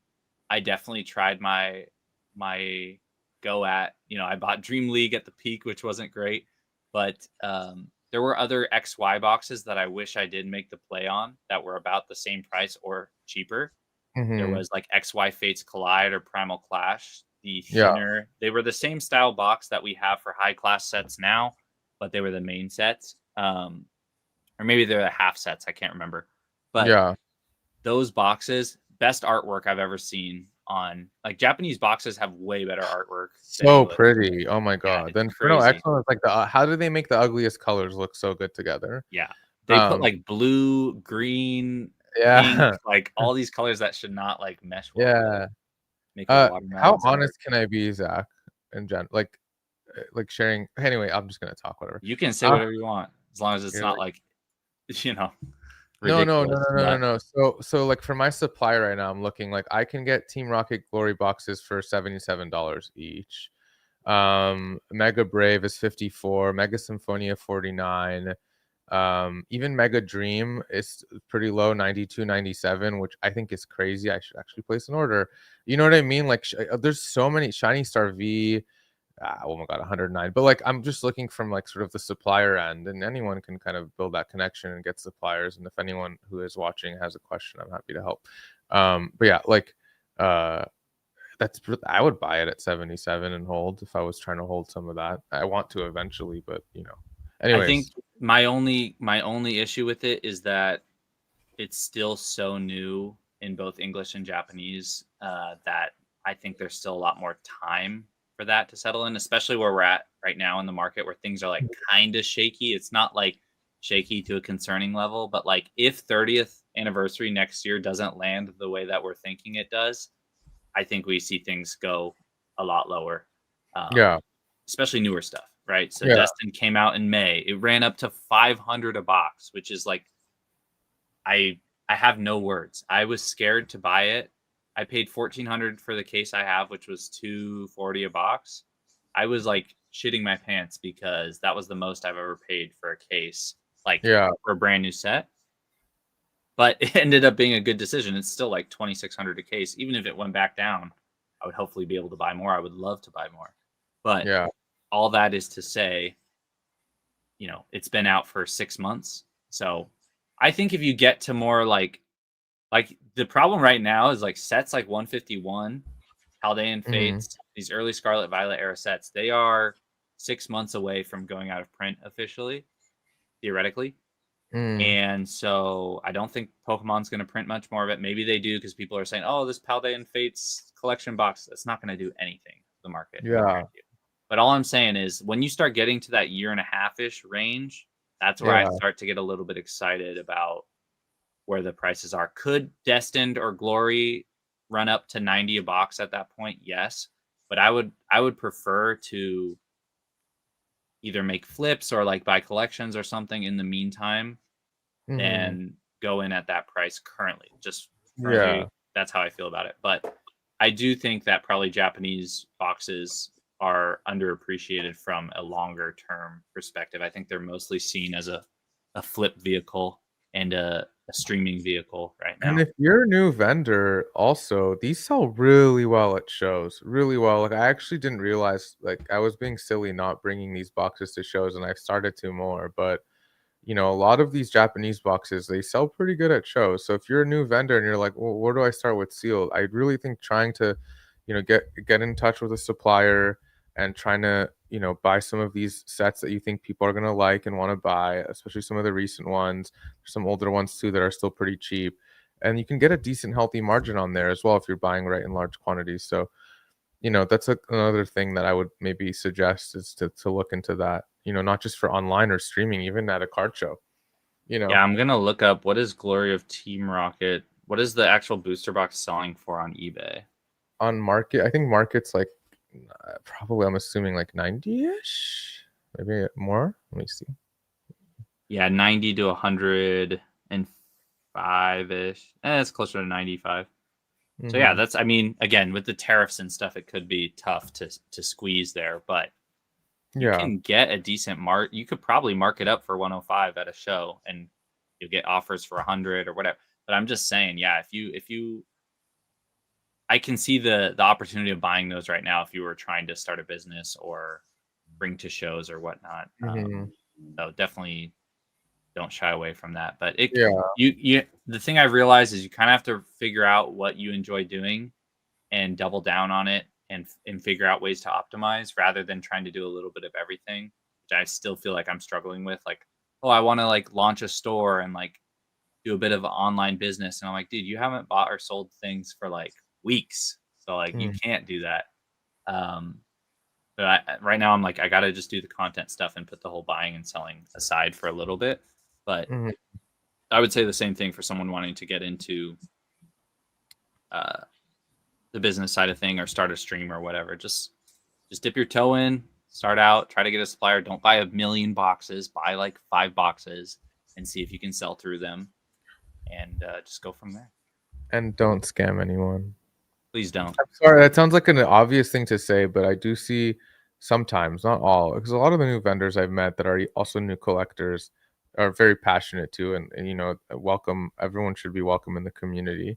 But I do see sometimes new people come in like they know everything and treat people not so well, and do some things that are maybe scammy or sort of cruddy, and I hear about them, and people will tell me at my table, and no names need to be named. It's just a general statement of like, don't come into a space that, even if you've been like, even for me, like was collecting right for 8 years, and maybe I started playing recently. Like, if I came into the space and was like, I know what I'm doing and I'm this hot shot and whatever, like, don't come into it with a big ego. Like, really try to like be willing to learn and be open and like treat people well. I think like integrity is so important in a space like Pokemon right now. It sounds crazy that I'm even saying that, but like, I don't know why it feels like such a big issue still, but like integrity is so important. I think like, aside from the numbers and aside from everything else, like that is the key in my opinion too. Yeah. How do you want to be remembered by your customers or by the people you do interactions with? Like, Mm-hmm. you It's gonna ultimately, help you get better prices when you look. Okay, for suppliers, I get better prices now because I take my time to like write them back in Japanese. Like, I'm sure they know I put it in an AI bot and I like had him help me out. And like, and I have my like ethical qualms with AI to some degree. But anyways, like, aside from that, like, I use my little AI bot and like, I'm just like, it's an effort, right? Like, it's an attempt to try to like meet them where they're at or connect to them or be more respectful, maybe. And because oftentimes these people have to like try really hard because English is the dominant language in the world, right? And so, to show that too, I think really helps. So it can pay off really like financially well when you are. It's not just about being kind for the sake of being kind, which should be the main reason why you're kind or you're thoughtful or whatever. But it's also good business, in my opinion. You know, 100%. yeah. So yeah, personally, I think that's like what I've learned as I've done this is it ends up being a net positive too, like just financially as well.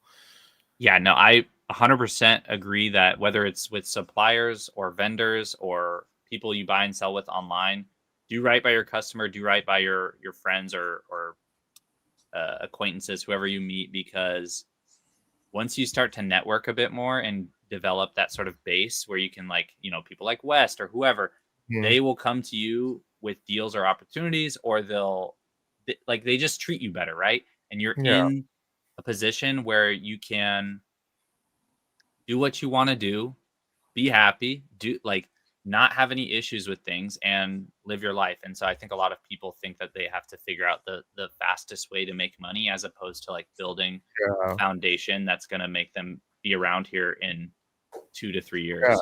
I mean, there's been opportunities where I'm like, I can make a lot of money right now, or more than I am, but I don't think it's like the most ethical way. Slash, like, I also don't like feel good about it, and I think maybe I've maybe lost out on some money by using that approach. But I think that's just short term. I think long term, I hope, and my gut feeling is that it's gonna actually come back around and hopefully tenfold. And maybe I'm wrong, but maybe I'm not a good businessman after all. But like again, like I think that's like even with investing too, like that should be the main approach I'm to. I'm such I've said this multiple streams or multiple, I think a couple videos, but like I am such a believer in trusting your gut instinct, even when it comes to like the market and stuff. That's not to say, oh, I like Clefairy the best, and so I need to invest in Clefairy cards. I'm Mhm. saying if there's cards where you just feel intrinsically like pulled towards, or if a Mhm. deal doesn't feel right for whatever reason, or a business opportunity, like trust that initial instinct, I think, because Mhm. more times than not, it leads you in the right direction. Dude, when I, people who know my origin with MetaZoo, like when I got out of MetaZoo Wait, back I in, don't. well, I'm not going to explain the whole lead up, but Don't. essentially, everyone came to know the founder of MetaZoo as being kind of like a dick who like didn't treat Mhm. people right. And it got to the point where I was like, bro, I am so uncomfortable with how this guy operates this business that like I just want out. Like I don't care if it can make me more money. It doesn't feel right to me. I want out. I Yeah. traded all of my MetaZoo into Pokemon. I was getting like really ridiculous high end, well, high end quote unquote Pokemon cards, lower grade gold stars, Rita sketches and autos. And then come to find out, 6 months later, the company filed for bankruptcy. So I'm just saying that was something where I trusted my gut instinct, and I was like, dude, this doesn't feel right. Like I can't like lose sleep over this guy, like, or this company, I guess, how Yeah. he's treating people. And so I just would caution everyone in all things in life, but especially in the hobby too, just like don't be blinded by opportunities or lack thereof. Just kind of stay the course, as Rudy would say. And yeah, just trust your gut. Mhm. More times than not, it's going to be right. And yeah, that's my best piece of advice I could give someone. And yeah, and I think talk to your friend. Like I'm sure I've come to you and Wes, etc. Like, oh, I'm thinking about this, or what do you think about this Yeah, card? And maybe sometimes too many opinions can kind of cloud that gut feeling. But go to the right people. You might say, I don't know, but I see where you're going from. Why not give it a chance? Maybe just don't throw as much money on it. And that's happened where I've kind of pulled back and ended up being the smarter play, right? Like after getting advice or getting some feedback. So there's no shame in not knowing and like being a little bit like, I don't know, is this a good idea? Like, what am I not seeing here? Am I not thinking of it through? Like, sort of, am I like just excited and I'm kind of getting carried away? And I have that personality sometimes. Is I'm very passionate. I can get excited. I like can get very energetic, and so sometimes like, oh my god, like this car, that was how I did. That's exactly what happened with the Hoopa, and like it worked out, but it might have not. So like again, like being able to stop yourself, like, okay, let me really make sure this is, yeah, and then I've had those moments too where I get the excitement from the deal, and then it yeah, ends up not being as good as like yeah, in my yeah. head.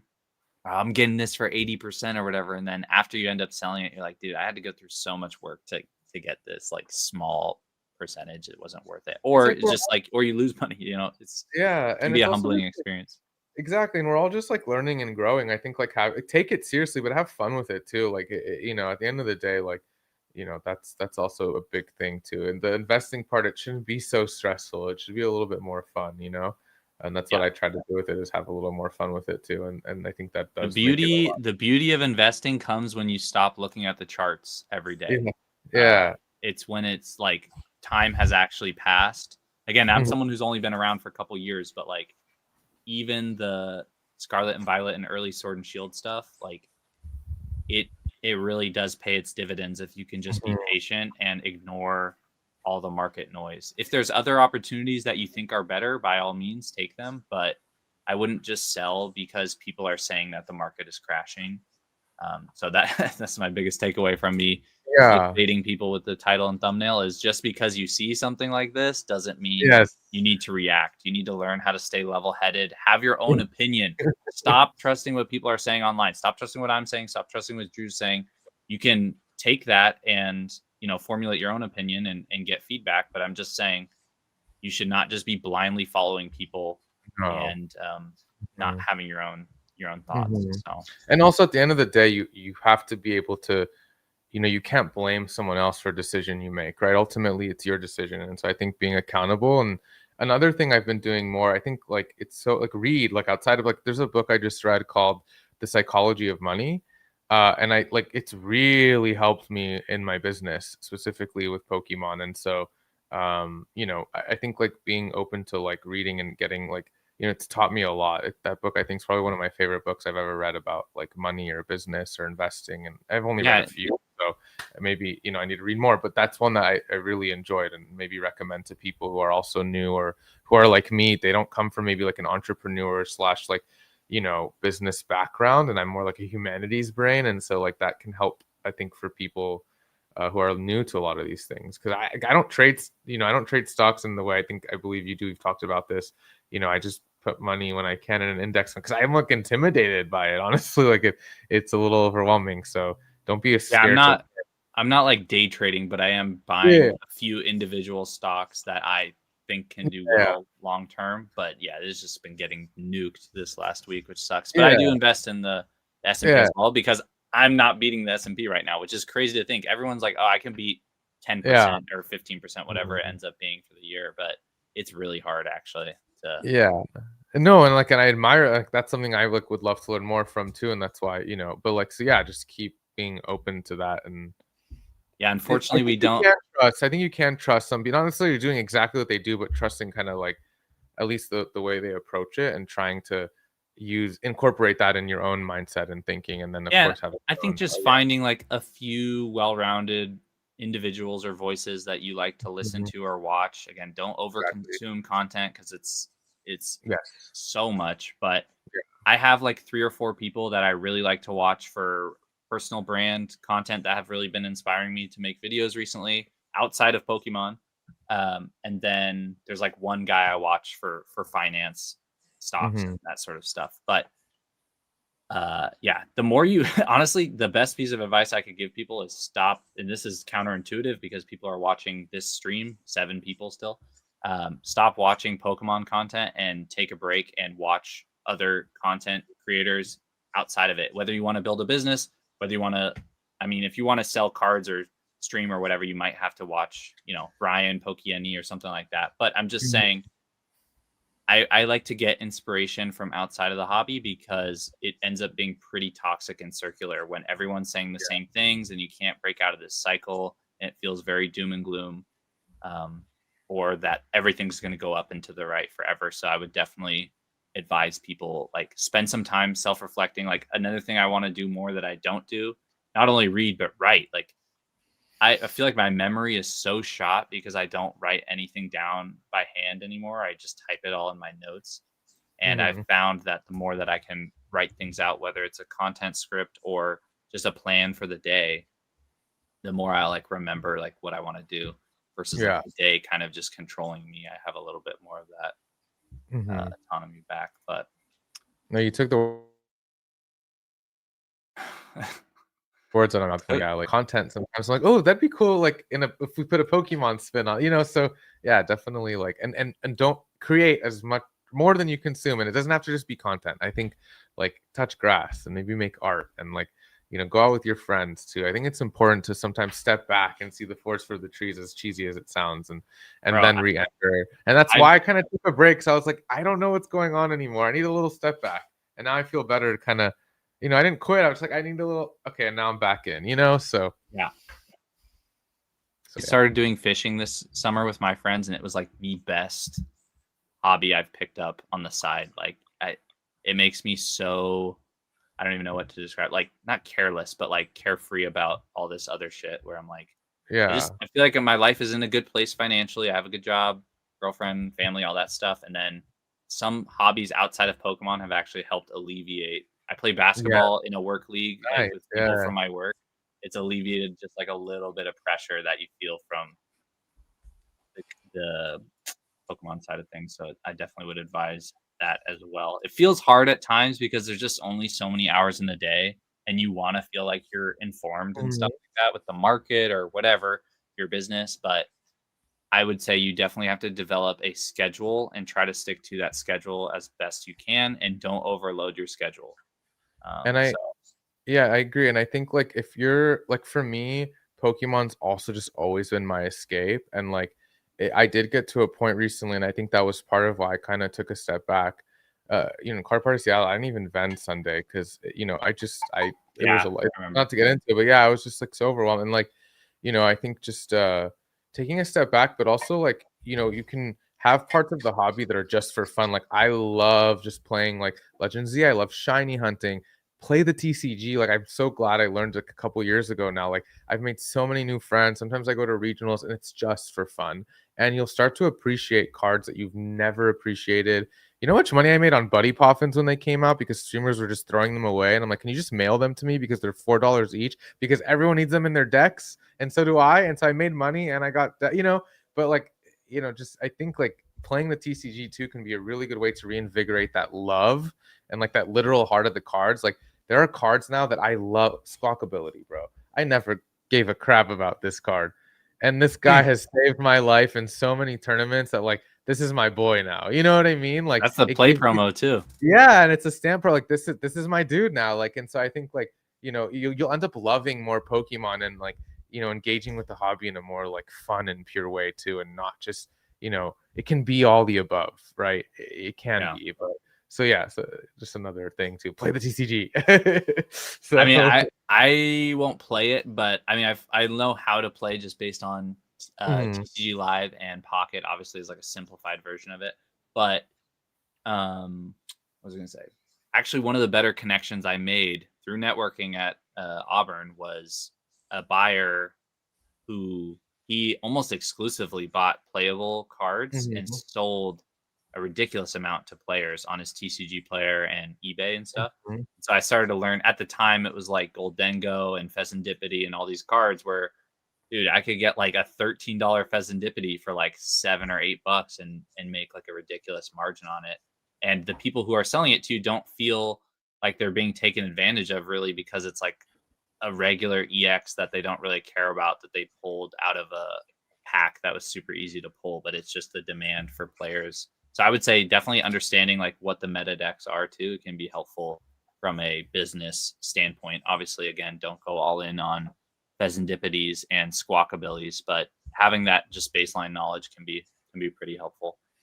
A little pro tip there that I've learned. I tried to send a comment. I don't think it let me for some reason.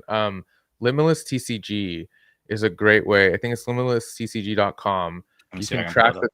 Yeah, pull it up. It's the top meta decks. You can see the all the playables right now, like all the big cards that people are sort of hunting or looking for by just looking at the list that the top players are placing with. So, Guardy is still big. Absol is big. Absol EX, because there's a new Absol box deck, that deck that's been performing pretty well. So, that's another resource to look at too. Aside, when I say play the TCG, I'm not saying you need to play the TCG. I'm just giving an idea or an example. But if you're also just looking at a way to like maybe start out as a new vendor, playables are a great place to start. And a good place to keep a track of that is Limitless for sure. Oh shit! Wait, is this sharing? For a second, No. there we go. There we go. So yeah, Yeah, so you Gardevoir can is see still here. Oh top yeah, pick. Dragapult was another big one. Yeah. But if you Yeah, look at the deck list, so like pull up Gardevoir for a second, if you don't mind. Just click it. It'll pull up any list. my computer's so slow because I'm streaming. All right, Zach, we both need new computers. This is Okay. why I need to upgrade my computer, because my shit is we're like gonna robot. we're gonna hold each other accountable Yeah, because mine's doing the same thing lately. so So slow. you see that Lily's determination? It has Pheasantipity Yeah, too. but that Lily's determination is a new card that I actually made some good money on because it's so good. It's like almost broken. So that Yeah, card alone was a few bucks raw. You want to also pay attention to the ace specs. Those can go. Secret box is a really good one. And then is there anything else that's new in here that no, maybe I'm trying to think of another one. That Psyduck that is in the promo that everyone wants. It's really playable. That's why the price I think also shot up because it was the only way to get it. I think I have him here somewhere. I don't know if you in the I think mega. It's like a mega promo, one of those 3-pack blisters. But yeah, another thing to think about as well. Oh, no way.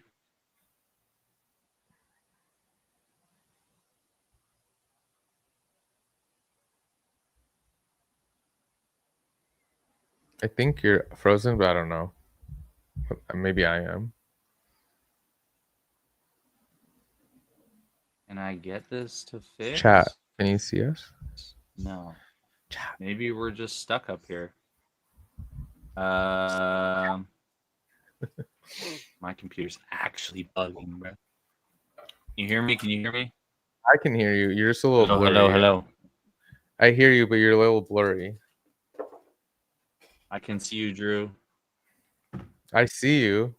Hello, hello, hello. I hear you, but I can't. Like you're a little Bro. This is cooked. limitless crashed. Sorry. Okay. My bad.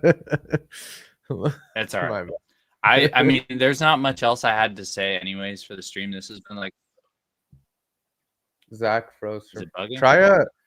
Try turning your camera on and off. It's okay. As long as the audio is coming through, okay. Yeah, Limitless fucking bugged my computer, bro. Sorry, maybe just close it all out. So It's okay. um,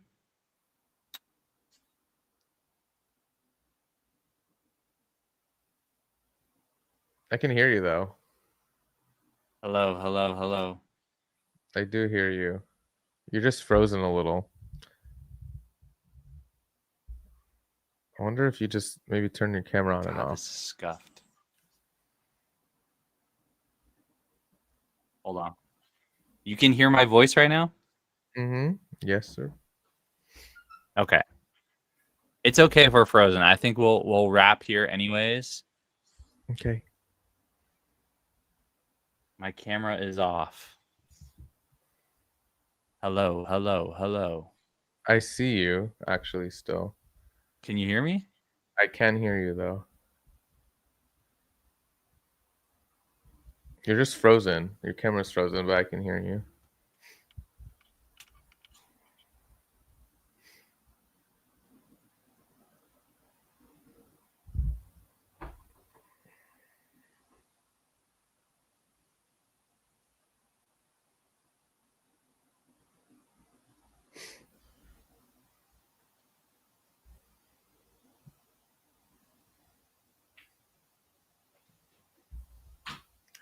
I think Zach has a lag. Yeah.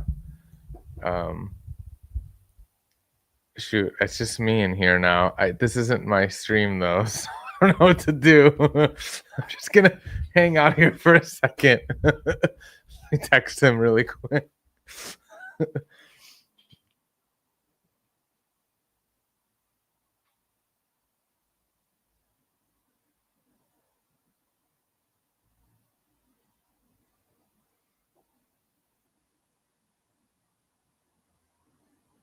Sorry guys. I are we still live? Hi Maxine. Maxine, how are you? Sorry, while we're here, I'm just gonna yap. I'm taking over. Hello, this is a ZenForce TCG. We're here to invest in Pokemon and make a lot of money. No, I'm kidding. I don't know what to say. Yay, you're back. I took over your channel for a second. I dethroned you. Scuffed experience I've ever had. Limitless is never. Don't use Limitless. Yeah, guys, never mind. Limitless is canceled. Actually, don't ever play the game again. Or there's other ones too, I know. But anyways, I was just trying to say I didn't have much more to say anyways. I think this has been a good and productive conversation. And I'm really happy you came on. So I hope we can do it again. Yes, thank you so much for having me. Seriously, it's a pleasure and an honor. And yeah, I don't know. Okay. Well, I think we'll wrap it there. Maxine, thanks for hanging in there and allowing Drew to take over the stream. Yeah. For anyone else that's still in here, I'm gonna quickly just plug if I can even open up anything. Yes, I can. God, that was bad. trade a slab for a computer. That's it. Oh, dude, you want to know what's funny? I'm literally paying a friend to fix my, not fix it, but like I'm paying $1,500 for new parts. So there will be new parts coming soon. But there's Drew's Instagram. Go follow him. Go check out his content. Go watch one of his streams. He's a very good guy, and it's been a pleasure. So we'll wrap it there. Thank you, everybody. Yeah, have a good night. Go eat some dinner. Go for a walk. Go to the gym. Go do something. Watch a show. I'm going to play Legends. Hey, I'll play it in like 2 days. So, but yeah, thank you for having me. He's an even better guy. So follow him, not me. No, seriously, thank you for having me. I appreciate you so much. Yeah, of course. All right, thank you, everybody, and we'll see you hopefully next week.